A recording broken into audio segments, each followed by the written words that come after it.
Welcome to our channel. Today we how to restore your TurboTax import for W-2 and 1099s, complete guide step by step clearly. Begin by launching the TurboTax application on your computer. Once the program is open, navigate to the main dashboard. Locate the File menu in the top left corner of the screen. Click on File and then select Open from the drop-down options. Browse to find the tax return file you previously worked on.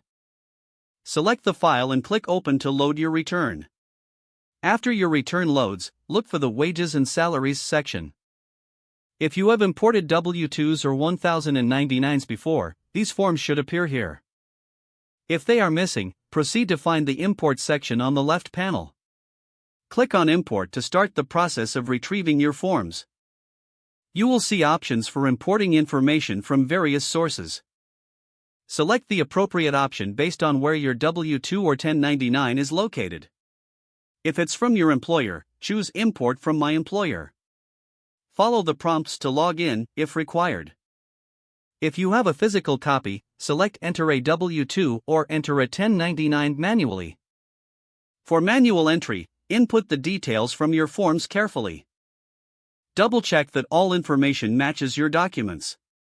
Once all details are entered, click Continue. TurboTax will guide you through the remaining questions related to employment and income. If you need to import from an online source, follow the link provided. You may need to enter a security code sent to your email. Follow the prompts to retrieve your W-2 or 1099 forms. After importing, review the listed forms for accuracy. If everything is correct, proceed by clicking Continue to move forward with your tax return. The program will now integrate your imported forms into your overall return. Next, review additional sections to ensure all information is complete. Complete your return by answering any further questions or prompts.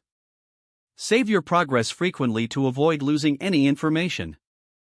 When finished, you can proceed to file or complete additional sections as needed. If the page does not load, refresh the browser or try again in a private or incognito window. Don't forget to like this video and subscribe to our channel for more step-by-step tech guides.